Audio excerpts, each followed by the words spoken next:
안녕하십니까. 오랜만에 뵙습니다.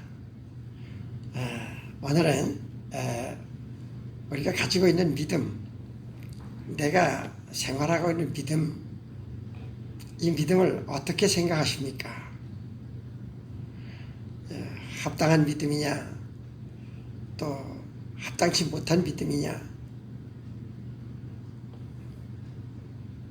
내 생각이 만족해서 내 소속감에 내 기분이 좋아서 그렇게 믿음 생활하지는 않는지요.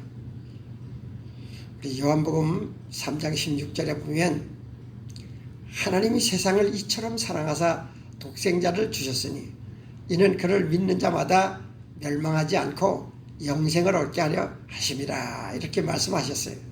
교회 다니면서 이 말씀 모르는 사람이 없죠. 하나님이 세상을 이처럼 사랑하셨다. 우리가 알고 있는 세상이 어떤 세상입니까? 타락하고 패역한 세상입니다. 그럼에도 불구하고 하나님은 이 세상을 사랑하셔요.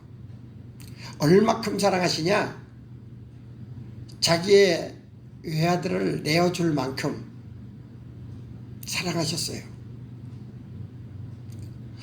이 말씀을 이해하려면요, 우리가요 자식을 낳잖아요.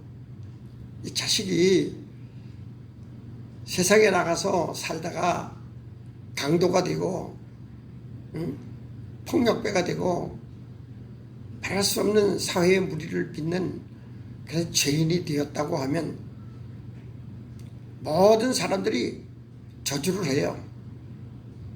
못된 놈, 나쁜 놈, 죽일 놈. 그러나 그를 낳은 부모는 어떻겠습니까? 누가 그 마음을 알겠어요? 어떻게 저게 사람이 바로 될까? 어떻게 하면 저놈이 바른 사람이 될까? 하나님이 이 타락하고 패역한 세상을 그래도 사랑하시는 거예요. 얼마큼 사랑하셨어요? 자기 독생자 하나밖에 없는 아들을 내어줄 만큼 사랑하셨어요. 왜 그렇게 사랑하며 독생자를 주셨을까요? 그를 믿는 자마다, 독생자, 하나님이 보내신 독생자라고 알고 믿는 자마다 멸망하지 않고 영생을 얻게 하렵니다. 이 말은 무슨 말이에요? 이 땅, 예수 그리스도를 모르고 있는 사람들은 역시 세상이기 때문에 끝이 있어요. 그 끝이 바로 유황불이에요. 그런데 예수 그리스도를 믿고 아는 사람은 영생을 얻게 하렵니다. 영원히 죽지 않고 산다. 하나님은 이렇게 세상이 타락했음에도 여전히 세상을 사랑하셨어요. 이 세상 하나님이 창조하셨잖아요.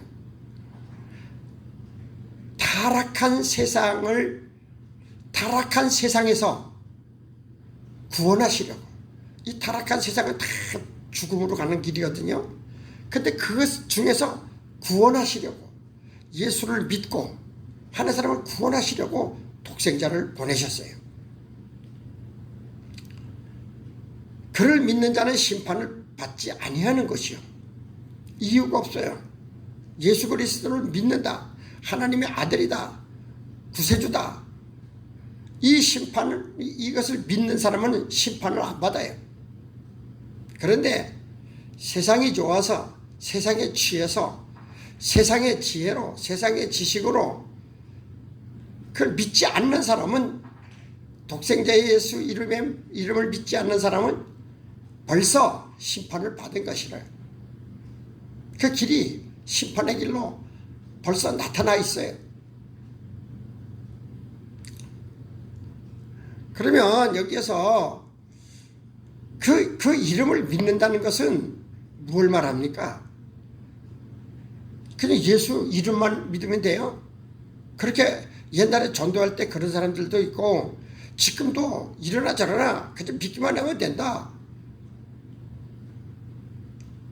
여기서 독생자 예수 그리스도를 믿는다는 것은 그의 말씀을 믿는 겁니다. 그가 하시는 말씀의 진리를 믿는 거예요. 진리가 뭡니까? 우리가 구원을 받았어요. 근데 이 구원이 뭐 내가 잘나고 내가 뭘 해서 그래서 된 게 아니고 은혜로 주셨다 그랬어요. 은혜로. 은혜는요, 위의 존재가 아래 사람에게 베풀어주는 그 긍휼을 말하는 거예요. 그게 은혜예요. 에베소서 2장 5절에 허물로 죽은 우리를 그리스도와 함께 살리셨고 너희는 은혜로 구원을 받은 것이라 그랬어요. 직분을 목사가 됐다, 장로가 됐다, 좀 중직자가 됐다 그래서 머리 흔들고 뻣뻣할 필요가 없어요. 은혜로 받은 걸 알면은 은혜에 합당한 겸손과 낮아짐이 나타나야 돼요. 그런데요, 더 중요한 것은 은혜로 구원을 주셨는데 이 구원이 완성이 돼야 되잖아요. 영생으로 완성이 돼야 되는데 그냥 인간적인 어떤 인간의 생각, 인간의 마음 이것만 갖고는 그 구원을 완성할 수가 없어요. 그래서 하나님께서는 그 구원을 완성하기 위해서 성령을 주시는 거예요. 성령을 뭘로? 구원받은 사람에게 선물로 성령을 주셨다. 사도행전 2장 28절에 38절에 베드로가 이르되 너희가 회개하여 각각 예수 그리스도의 이름으로 세례를 받고 죄 사함을 받으라. 그리하면 성령의 선물을 받으리니 그랬습니다. 구원받은 사람은 필히 성령의 선물을 받아야 돼. 이 성령은 뭐예요? 하나님의 영이에요. 하나님의 신이시며 완전한 인격을 가지셨습니다. 성령을 받았다면 신인이 되는 거예요. 내가 아무것도 아닌 것 같지만은 성령을 받으면 나는 영의 사람이 되고 인격적으로 하나님과의 관계가 온전해지는 거예요. 이 인간과 인간 관계에서도 인격적이 되는 거예요. 하나님은 인격적인 결실을 요구하셔요. 성령 받아서 성령의 열매가 뭡니까? 성령 받아서 방언하고 귀신 잡고 이런 것만 그게 성령이 아니에요. 갈라디아서 5장 22절에 보면 오직 성령의 열매는 사랑과 희락과 화평과 오래 참음과 자비와 양선과 충성과 온유와 절제니 이 같은 것을 금할 법이 없다. 이건 완전히 인간 관계 속에서 이루어지고 있는 삶입니다. 인격적인 삶이에요. 성령을 받았으면 이 열매가 신분이 보장을 해주는 거예요. 성령을 받았는데 이 열매가 나타나지 않으면 그 영적 사람, 성령 받은 사람의 신분이 보장이 안 되는 거죠. 교회 안에서도 성령 받았다고 하면서 시기하고 질투하고 당짓고 분내고 얼마나 많습니까?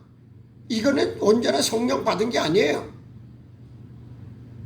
오직 성령의 열매는 사랑과 희락과 이 성령의 열매를 쭉 이걸 해석을 다 해드리려고 그러면 시간이 많이 걸려요. 이건 다음 시간에 하도록 할게요.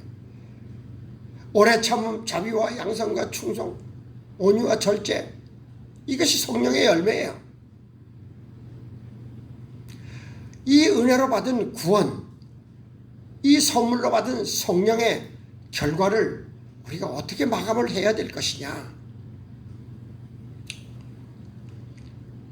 우리 예수님 살아 생전의 말씀을 생각해 보겠습니다. 마태복음 13장에서 천국에 대해서 말씀을 하십니다. 마태복음 13장 여기에 보면 추수 때 세상의 끝이라는 말씀을 하셔요.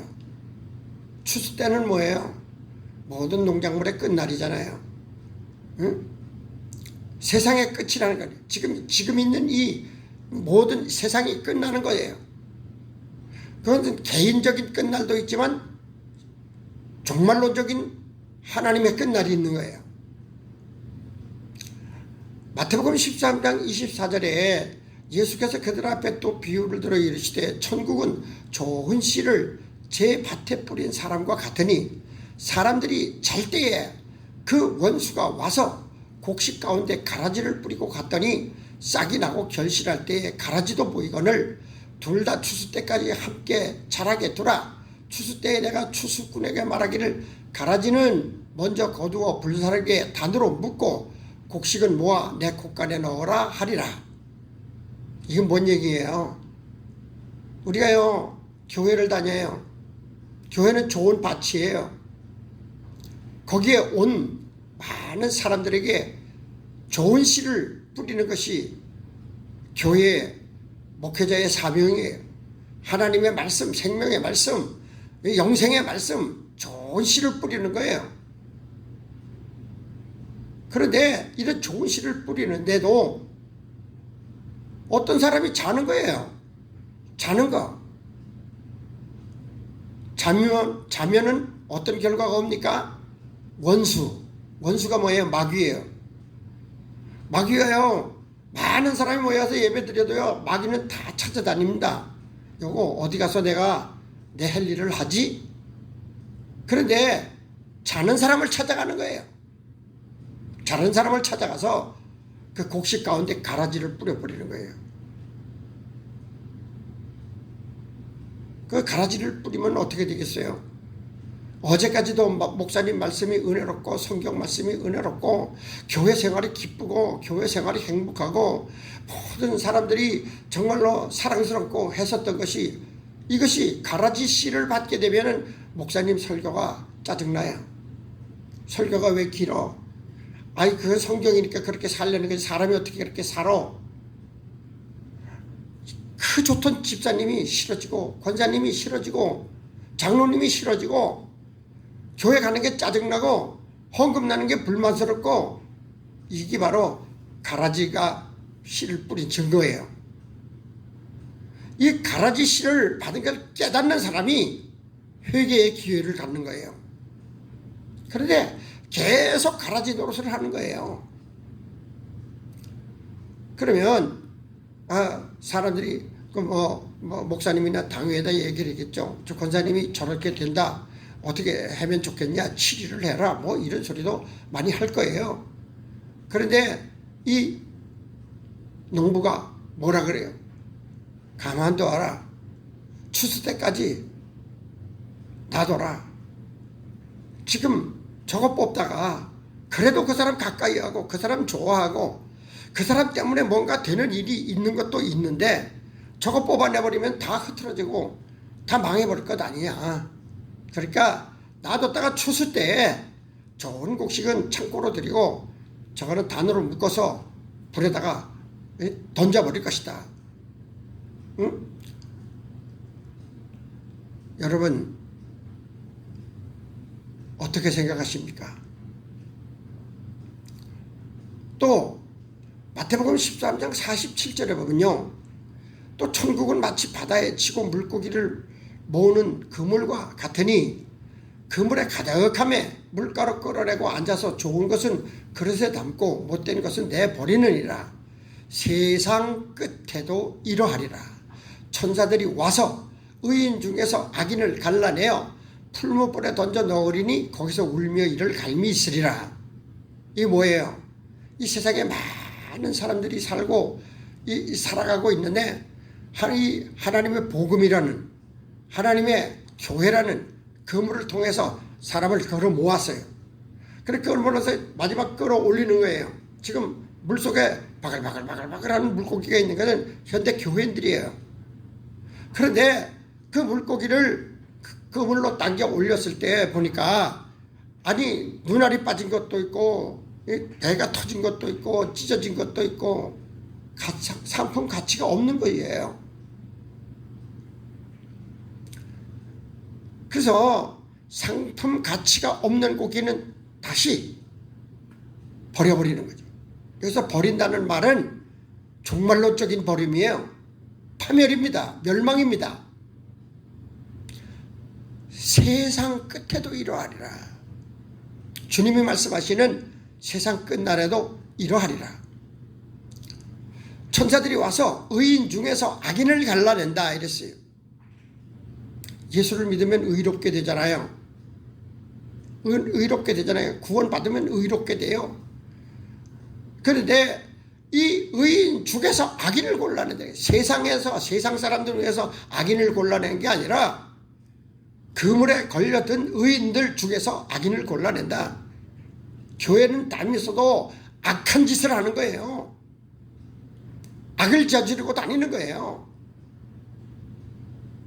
그때 세상 끝에 의인 중에서 악인을 갈라낸다. 어떻게 생각하십니까? 내 믿음이 현주소가 어떻습니까? 풀무불에 던져드리니 이를 울며 이를 갈리라.